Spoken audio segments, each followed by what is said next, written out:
Salut YouTube! Je suis très heureuse de vous retrouver aujourd'hui dans une nouvelle vidéo.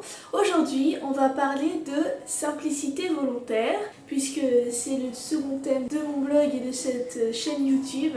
Et il faut bien une première fois à tout, donc c'est parti. Je voulais aborder avec vous donc le sujet de la simplicité volontaire, mais commencer par la base, à savoir comment j'ai arrêté de surconsommer. Il faut savoir qu'avant, j'étais quelqu'un qui consommait énormément. Je dépensais de l'argent très souvent, chaque semaine, chaque mois.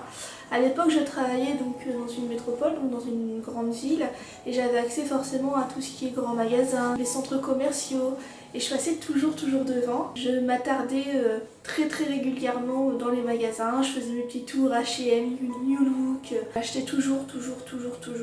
Je revenais très régulièrement avec des sacs dans les bras à la maison. Je dépensais beaucoup d'argent en produits de beauté, en vêtements, en décoration, en vêtements pour ma fille, en jouets, en petites babioles.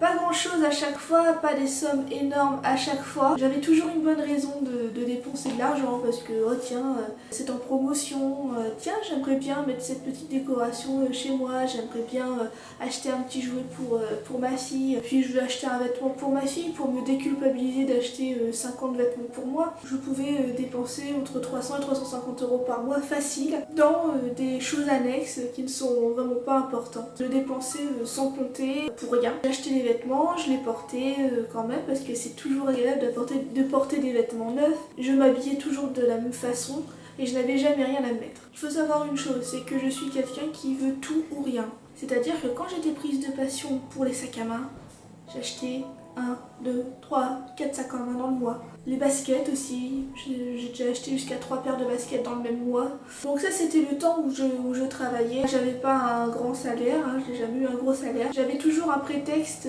pour aller dans les grands magasins. Je passais une demi-heure, 3/4 d'heure, mais je faisais toujours les mêmes magasins. Pour vous dire, je connaissais par cœur pratiquement tous les prix des vêtements chez H&M. À une époque, je pouvais dire ce que portaient les gens et d'où venait chaque vêtement.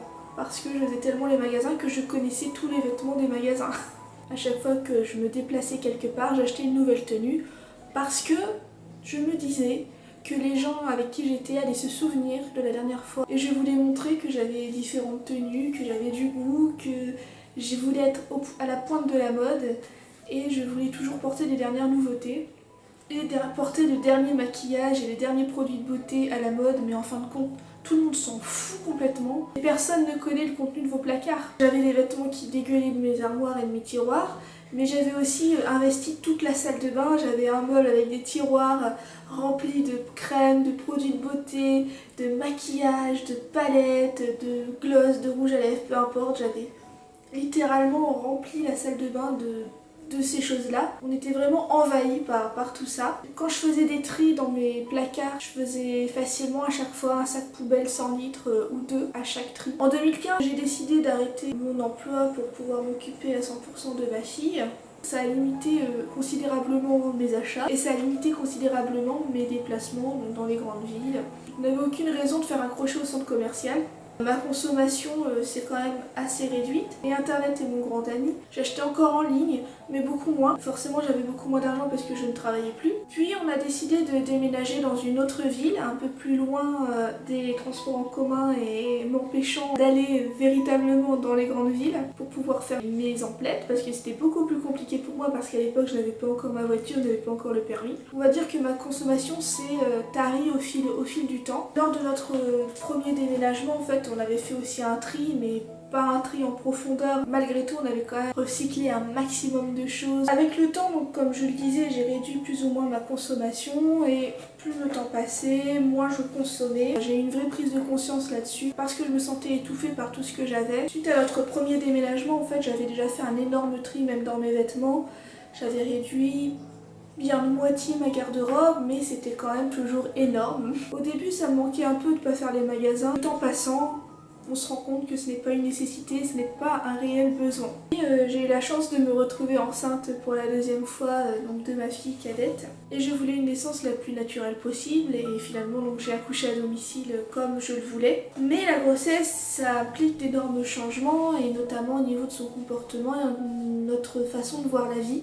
puisque je voulais retourner à l'essentiel concernant la grossesse, concernant la naissance de ma petite fille, puisque j'avais un projet le plus naturel possible. C'était assez contradictoire pour moi d'être entourée de superflu, alors que je voulais quelque chose de simple et d'essentiel pendant ma grossesse et pour la naissance de ma cadette. Un changement s'est alors opéré dans ma façon de vivre, dans ma recherche d'équilibre. Je regardais mes possessions et plus je les regardais, plus je me disais mais pourquoi est-ce que j'ai ça? Pourquoi j'ai accumulé ça? Pourquoi j'ai autant de choses? Qu'est-ce que ça m'apporte à part du bazar? Pourquoi est-ce que je veux posséder toutes ces choses? Pourquoi je m'accroche à tous ces biens matériels? C'est pour ça que j'ai décidé d'entamer un processus de désencombrement. D'ailleurs, je vous en parlerai dans une prochaine vidéo, parce que rien que ça mérite une vidéo à part entière. Et au fur et à mesure du temps, j'ai appris à maîtriser mes pulsions d'achat. Encore aujourd'hui, il m'arrive de faire des paniers sur internet où je vais remplir tac tac tac 15-20 articles et je valide pas mon panier. Parce qu'en fin de compte, je me dis je vais remplir ce panier, je vais attendre quelques jours et je vais l'oublier.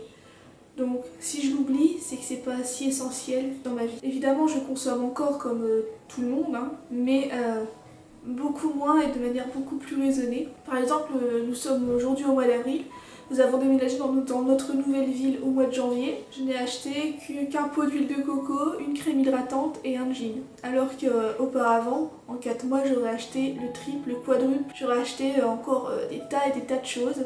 Mais ça fait un moment que j'ai entamé ce processus de désencombrement et de déconsommation. Et ça fait du bien parce qu'on dépense déjà beaucoup moins d'argent. On peut réinjecter dans autre chose et c'est beaucoup plus facile à ranger maintenant. Je n'ai pas besoin de tasser mes vêtements dans les tiroirs puisque j'en ai quelques-uns. J'ai remarqué qu'en consommant moins, je choisis beaucoup mieux ce que j'ai envie d'avoir chez moi et ce que j'ai autour de moi, une petite décoration, ben je les apprécie parce que je les ai choisis et je les ai pas achetés parce que c'est le dernier truc à la mode. Je les ai pas achetés parce que j'avais envie de l'avoir à ce moment-là.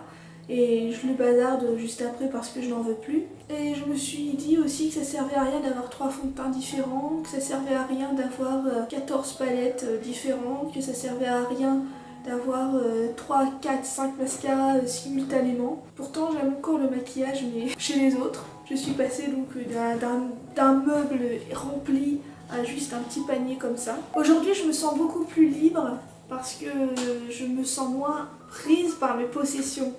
J'avais vraiment l'impression que c'était mes possessions qui me possédaient et non l'inverse. Et j'ai remarqué que plus on cherche à se débarrasser des choses superflues, plus ça nous permet de voir ce qui est important dans notre vie. Et c'est ce qui conclut cette petite vidéo qui pose un petit peu les bases de mon cheminement vers le minimalisme et la simplicité volontaire. J'avais envie de vous dire honnêtement d'où je viens, pourquoi je le fais. Dites-moi dans les commentaires si vous êtes dans cette démarche de minimalisme et de simplicité volontaire, si au contraire pas du tout et que vous vous en fichez. J'espère que cette première vidéo sur ce sujet vous a plu. N'hésitez pas à la commenter, à partager, à liker et abonnez-vous si ce n'est pas encore fait. A très bientôt dans une prochaine vidéo. Salut!